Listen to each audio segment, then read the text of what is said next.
आणि आम्ही का आंदोलन केली आता सुद्धा. मान्य आयुक्त साहेब, तुम्ही तुमच्या कामामध्ये बिझी होता, तुम्ही तुमच्या जागेवर बरोबर होता, परंतु तुमच्याकडनं एक शब्द गेला की ही नैसर्गिक आपत्ती आहे. त्यामुळे आम्हाला कुठेतरी प्रश्न पडला की हा जर नैसर्गिक आपत्ती आहे असं साहेबांचं म्हणणं असेल तर ह्यांचं याच्यातनं प्रशासनातला जबाबदार लोक वाचू शकतात. या कंपनी ज्या ठिकाणी काम करते ती सुद्धा वाचू शकते, म्हणून आम्हाला आंदोलनाचं दिशेला जावं लागलं. आणि आम्हाला असं वाटतं की आम्ही जर तात्काळ त्यावेळेस आंदोलन नसती केली तर ह्या ज्या ताबडतोब समिती गठीत झाल्या ह्या सगळ्या गोष्टी त्याला थोडासा उशीर झाला असता. पण त्या योग्य वेळेमध्ये साहेब आपण तो निर्णय घेतलेला आहे. त्यामुळे कुणाचा हेतू काय ह्याच्यापेक्षा कुणाची भूमिका काय आहे याला सुद्धा तेवढंच महत्व आहे. मान्य आयुक्त साहेब, आज आपण निलंबनाची कारवाई केली त्याबद्दल मी सभागृहाच्या वतीनं माझ्या स्वतःच्या वतीनं मी आपला धन्यवाद देईन. परंतु ज्यांच्यावर आपण मनुष्यवधाचा गुन्हा दाखल केलाय ती कंपनी आहे, परंतु तुम्ही ज्यांना निलंबन केलंय त्यांच्यावर सुद्धा मनुष्यवधाचा गुन्हा दाखल व्हायलाच पाहिजे अशी आमची मागणी आहे. त्याचं कारण आहे, त्याला स्ट्रॉंग रिझन्स आहेत जे तुम्ही नोटीस मध्ये स्वतः त्यांना विचारलेले आहेत. तर त्यांनी काय उत्तरे दिली हे मला माहिती नाही, तुमच्याकडे ती उत्तर आहेत, कदाचित तुम्हाला ते सांगता आले तर तुम्ही सभागृहात सांगा. पण त्यामध्ये सगळ्यात महत्वाचा जो मुद्दा आहे की ती इमारतीला परवानगी नव्हती, म्हणजे पूर्ण ते मला माहिती नाही अजून. स्ट्रक्चरल ऑडिटर त्याला तुम्ही कारवाई करणार आहात का, आर्किटेक्ट वर कारवाई करणार आहात का, बिल्डर वर कारवाई करणार आहात का, हा एक प्रश्न आहे. त्या क्षेत्रीय प्रभागाचे लोक आहेत ज्यांचा त्याच्यावर कंट्रोल होता, ज्यांनी बिल्डिंग परमिशन दिली आहे, मग त्याच्यात ऍडिशनल कमिशनर सुद्धा तात्कालीन, हे सगळं शेखर सिंग आणि जांभळे पाटलाच्या काळ झालेला विषय आहे हा सगळ्या बिल्डिंगचा. त्यामुळे त्यांच्या कारभारावरती सगळ्यांनाच प्रश्नचिन्ह होते. त्यामुळे त्यांच्यावरती सुद्धा कारवाई होणं अपेक्षित आहे. एमपीसीबी, एनजीटी यांनी ज्या वारंवार या कुलकर्णी साहेबांना 5 ते 10 वेळा नोटीस दिलेल्या आहेत. मग जर नोटीस कशासाठी दिल्या जातात, नियमाचं उल्लंघन होतं म्हणून नोटीस दिल्या जातात. मग त्या नोटीसवरती यांनी जर कारवाई केली असती तर आज हा दिवस आपल्यावरती आला असता का, तर नसता आला. मग मृत्यूला जबाबदार कोण हा प्रश्न सगळ्यांच्या पुढे आहे. आपण म्हणतो की आम्ही चौकशी करू त्याच्यानंतर घेऊ, नागरिकांचा आपल्या चौकशीवरती विश्वास नाही साहेब. त्यांचं म्हणणं अशा खूप चौकशा लागतात आणि सगळे सुटतात. तर मनुष्यवधाचा गुन्हा सुद्धा या दोघांवरती झाला पाहिजे असं आमचं म्हणणं आहे. आपण जबाबदारी झटकून चालणार नाही, कारण जेव्हा आपण म्हणतो की या ठिकाणी कचरा डेपो का नाही झाला, याची जबाबदारी कुणाची आहे. परत एकदा बोलणार आणि बोलत जायचं, पुढच्यानी उत्तर द्यायचं, ऐकायचं आणि पुढे जायचं. आज या महानगरपालिकेने आरोग्य आणि कचरा या विषयावरती हजारो कोटी रुपये खर्च केलेले आहेत. मग ते फक्त निविदांसाठी होते, टक्केवारीसाठी होते का कशासाठी होते. आज तुम्हाला माहिती आहे आपल्याकडे तुम्ही जे म्हणताय ना ओला आणि सुका कचरा, साहेब आम्ही हे किती 10 वर्षापूर्वीच डबडे घेतले होते, 2 टेंडर काढलं होतं मोठं, ते सगळ्यांना वाटले होते. आणि ते डबे नंतर सुकट बोंबील ठेवायला लोकांनी घरात ठेवले. कुणीही त्याची हे केली नाही. मग ह्याची कारवाई करून घेणं, ह्याची अंमलबजावणी करून घेणं हे कुणाचं काम आहे सांगा. मग ह्याला जबाबदार कोण. शहरामध्ये प्लास्टिक बंदी आहे, तुम्ही कचरा डेपो मध्ये एवढे 4 दिवस होतात, काय दिसलं तुम्हाला जास्तीत जास्त त्या कचऱ्यामध्ये काय होतं. मग ह्याची कारवाई करण्याची जबाबदारी कुणाची आहे. मग त्यांचा वेस्टेड इंटरेस्ट कशामध्ये होता साहेब. मग त्यांनी जबाबदारी का घेऊ नये. बोलताना आपण कुणाला वाचवतोय, बाकीच्या लोकांनी ह्याचा पण विचार केला पाहिजे की कुणासाठी आपण करतोय. आपण सांगतो की त्या मोशीमध्ये एवढा आपण कचरा आपण नेतोय. मी म्हणते सक्षमपणे ज्या लोकप्रतिनिधी म्हणजे मोठे लोकप्रतिनिधी जे आहेत त्यांनी जर डोक्यात आणलं असतं, मनात आणलं असतं तर तो कचरा डेपो कधीच बंद झाला असता. कुदळवाडीची कारवाई आपण एका रात्रीत सक्षमपणे सर्व धार्मिक स्थळं पाडून करू शकतो, तर हा डेपो का नाही बंद झाला हा माझा पण प्रश्न आहे. तुम्हाला कुणी अडवलं होतं. तुम्ही ऐकून घ्या, ऐकून घ्या, ऐकून घ्या. तुमचं मी सगळं ऐकलं, तुम्ही ऐकून घ्या. तुमच्या मताशी मी सहमत आहे, तुमच्या मताशी मी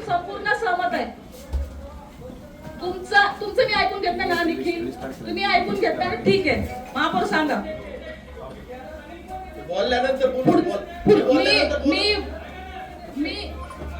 मी बोलल्यावरती बोला. मी बोलल्यावरती बोला. आता विषय तोच आहे. ठीक आहे, मी पण ऐका ना, मी पण जबाबदार आहे. बसा खाली. मी पण जबाबदार आहे. खाली बसा. मी पण जबाबदार आहे. खाली बसा. बोलणं ऐकायची तयारी ठेवा. तुम्हाला मी सांगते ना, बोलणं ऐकून घ्या. बोलणं ऐकून घ्या. तुम्ही नाही, दादागिरी नाही चालणार. दादागिरी अजिबात चालणार नाही. ऐकून घ्या. ऐकून घ्यायची तयारी ठेवा. ऐकून घ्यायची तयारी ठेवा. बोलताय ना, बोलताय ना, ऐकून घ्यायची तयारी ठेवा. बिलकुल नाही. चुकीचं कोण नाही बोलत. चुकीचं कोण नाही बोलत. ऐकून घ्यायची. महापौर खाली बसवा त्यांना. त्यांना लोक मेले त्याची काळजी नाही. लोक मेली त्याचं यांना काही वाईट वाटलेलं नाही. तुम्ही यांना बिलकुल नाही. तुम्ही महापौर साहेब त्यांना बसायला सांगा. आम्ही त्यांचं ऐकून घेतलं. एकही शब्द बोललेला नाही. मी काय राजकारण केलं? काय राजकारण केलं त्याच्यामध्ये? बिलकुल नाही. तुम्ही ऐकायची तयारी ठेवा. पुढचं पण ऐका. कचरा डेपो डीपी प्लॅन मध्ये आज मोशीवाल्यांना माहिती आहे का नाही मला माहिती नाही. कचरा डेपोच्या मागं परत एक 8 एकरचं रिझर्वेशन टाकलंय कचरा डेपोसाठी. माहिती आहे का तुम्हाला नवीन डीपी मध्ये? मग हे केलं कोणी? प्रशासकीय राजवट होती, बरोबर? प्रशासकीय राजवटीमध्ये या ठिकाणी डीपी झाला. प्रशासकीय राजवटीमध्ये कामकाज कोण बघत होतं?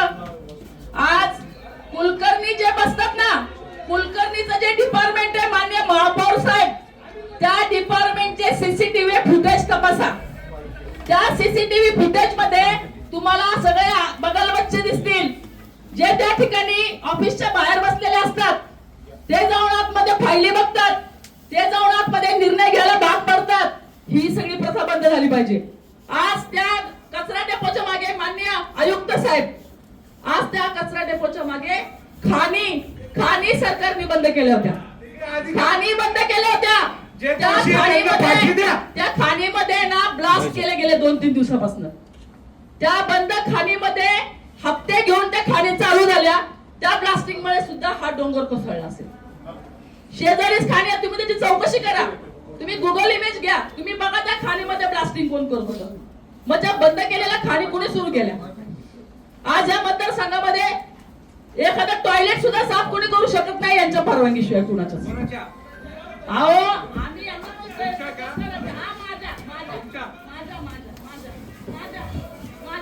माझ्या परवानगीशिवाय.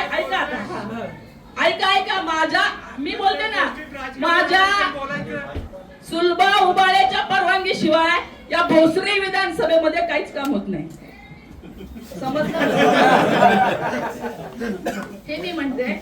आणि या ठिकाणी तुम्ही बघितलं की ब्लास्ट झाले, त्याचा सुद्धा तडा याला गेला असेल असं माझं म्हणणं आहे. तर त्या खाणीची पण माननीय आयुक्त साहेब, त्या खाणींची पण चौकशी झाली पाहिजे. त्या खाणी सुरू कशा गेल्या.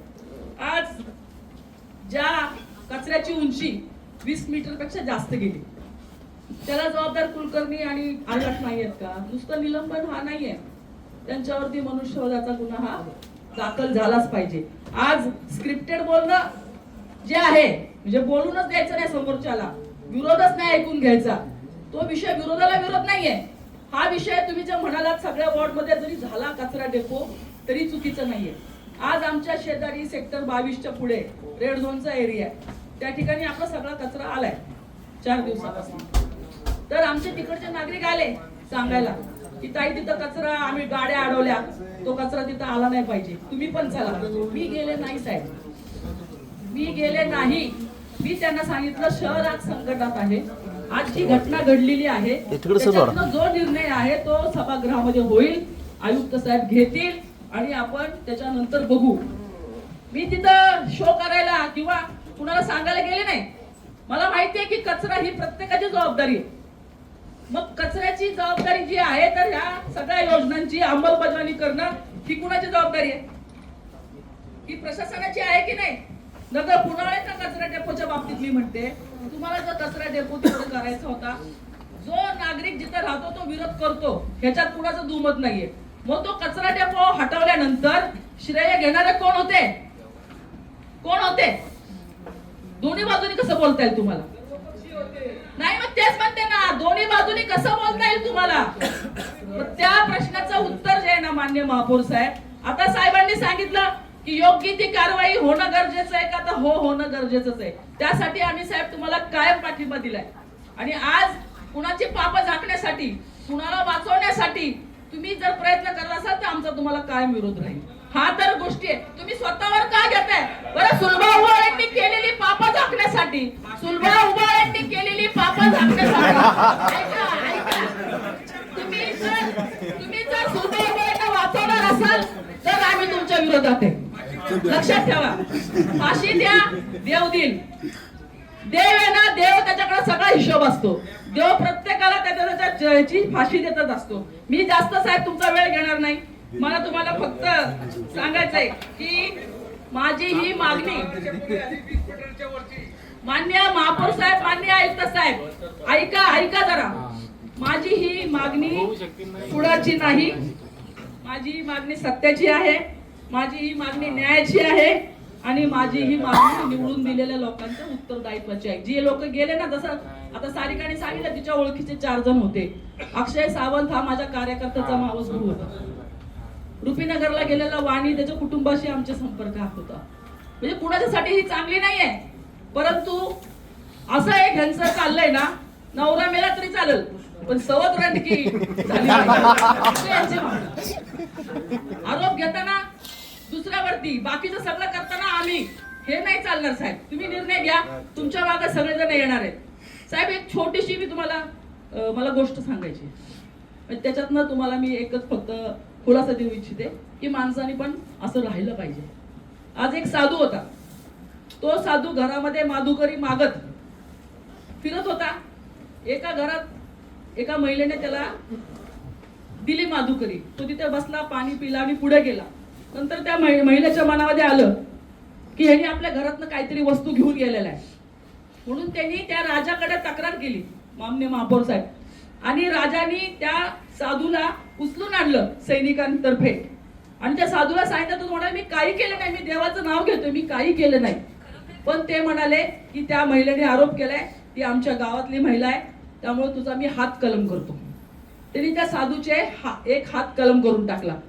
तो साधू रडत रडत पुढे गेला. कालांतराने तो मृत्युमुखी पडला. मृत्युमुखी पडल्यानंतर तो देवाकडे गेला. देवाला त्याने विचारलं, मी तुझं सतत नाव घेतोय, मी सगळं पुण्य काम करतोय, मग मला असे खोटा आरोप लावून माझा हात का कापला? तर त्याने सांगितलं की हा हात काप तुझा या जन्माची सजा नाहीये. मागच्या जन्मामध्ये एक कसाई एका गायीच्या मागे लागला होता. सगळ्यांनी सांगितलं आम्हाला माहिती नाही गाय कुठे गेली, आणि तू एक सर्वसामान्य माणूस होता. त्यावेळेस त्या कसाईने जेव्हा तुला विचारलं गाय कुठे गेली, तर तू तो हात केला आणि गाय तिकडे गेली सांगितली. ज्या तुझ्या हाताने ते पाप केलं, तो हात कलम झाला, ही तुझ्या कर्माची सजा आहे. म्हणजे ते होतं पौराणिक, पण आता कर्म आहेत ना, इथंच करायचे आणि इथंच फेडायचे साहेब. त्यामुळं आपल्याला आम्ही सांगू इच्छितो, माननीय महापौर साहेब, माननीय आयुक्त साहेब, तुम्ही त्या लोकांचे हात साहेब होऊ नका. हे आम्हाला तुम्हाला विनंती करायची. जे योग्य आहे, जे चुकलं, कुणी असू दे, मी असू दे, बाकी आमचे विश्वजित असू दे, संदीप असू दे, आमचे तरस असू दे, कोणीही चुकलं तरी तुमच्याकडे शिक्षा झाली पाहिजे. त्याच्यामध्ये काहीही गोष्टी होता कामा नये अशी तुम्हाला विनंती आहे. आणि आज कचरा डेपोची परिस्थिती जी आहे शहराची, त्याच्यामध्ये ह्या लोकांचा बळी गेलेला आहे. त्यामुळे ह्यांना ज्या ज्या गोष्टी मिळणार आहे, त्यांच्या ज्या हक्काच्या आहेत, आपण म्हणू शकत नाही की त्यांना फार आनंदाने ते स्वीकारतील. आपण उपकार नाही करत. अँथोनी आणि लारा उपकार नाही करत. 25 लाख दिलेत ना, ते इन्शुरन्स कंपनीचे दिलेत. शासनाने 5 लाख दिले, शासन आपलंय, ते सगळ्यांनाच देतं. पण आपण देतो 10 लाख. आपल्याकडे तर पैशाची काही कमी नाहीये 10 लाख द्यायला. त्या मुलांचं शिक्षण करणं हे कंपनीने स्वीकारलेली जबाबदारी, या सगळ्या गोष्टी मान्य आहेत. पण त्यांचा गेलेला माणूस आपण परत आणून देऊ शकत नाही. उलट त्यांचा बळी, मी म्हणेल ऐतिहासिक हा बळी झालेला आहे की त्यांच्यामुळे या शहरामध्ये सुधारणा घडेल. ज्यांच्यामुळं जे जे काही कुणी टक्केवारीमध्ये मेले होते ह्याच्यात म्हणजे घेण्यामध्ये, संजय कुलकर्णी सारखे अधिकारी परत बनले नाही. त्या पर्यावरण डिपार्टमेंट मध्ये माननीय महापौर साहेब, माननीय आयुक्त साहेब प्रत्येक जण प्रमोशन साठीच काम करते. कुणालाही वेळ नाही त्या पर्यावरण डिपार्टमेंट मध्ये. जेई म्हणतो मला डीई व्हायचं, डीई म्हणतो मला एक्झिक्युटिव्ह व्हायचं, एक्झिक्युटिव्हला जॉईंट सिटी इंजिनियर व्हायचं, याला व्हायचं होतं काय ते शहर अभियंता. लक्ष कोण देत आहे कामाकडे? लक्ष कोण देत आहे? आज पर्यावरण डिपार्टमेंट माननीय महापौर साहेब पूर्वी आमच्या आरोग्य अधिकाऱ्याकडे होतं, डॉक्टर नागकुमार. तो आरोग्य पण सांभाळायचा, वैद्यकीय पण सांभाळायचा आणि पर्यावरण पण सांभाळायचा. परंतु 2011ला माननीय योगेश बैल महापौर असताना हे कुलकर्णी वल्लभनगरला राहायला होते. त्यांच्या राजाश्रयाखाली गेले कुलकर्णी आणि योगेश बैलचं नाव घेतले मी, तुमचं नाही घेतलं. त्यामुळं योगेश बैलांच्या जवळ जाऊन त्यांनी एक्झिक्युटिव्ह इंजिनियर बनले आणि त्यांनी वेगळं डिपार्टमेंट सुरू केलं, पर्यावरण डिपार्टमेंट चालू झालं. आणि त्याच्यानंतर त्याचं जे प्रमोशन व्हायला लागलं, नंतर त्यांच्यावरती नाही ते आरोप झालेले. तुम्ही त्यांची फाईल बघा, त्या विषयाची चर्चा नाही करायची. परंतु आता फक्त त्यांना ते सिटी इंजिनियरचे एवढे वेध लागले होते की त्यांचं या डिपार्टमेंट मध्ये अजिबात लक्ष नव्हतं. आणि हे जे म्हणतात ना कचऱ्याच्या ढिगातलं काळं पाणी हे जाते, ते मागच्या मोशीचे शेतकऱ्यांच्या त्या दिवशी आम्हाला व्हिडिओ आले, त्यांच्या शेतामध्ये चालले निवेद, त्या खाणीतल्या गोड्या पाण्यामध्ये सुद्धा ते पाणी जाते, तिथले मासे मरतायत, ते पाणी विषारी बनतंय. लिचड ट्रीटमेंट हे काम कुणाकडे आहे साहेब? त्याचा खुलासा तुम्ही द्या. 2014 पासून ते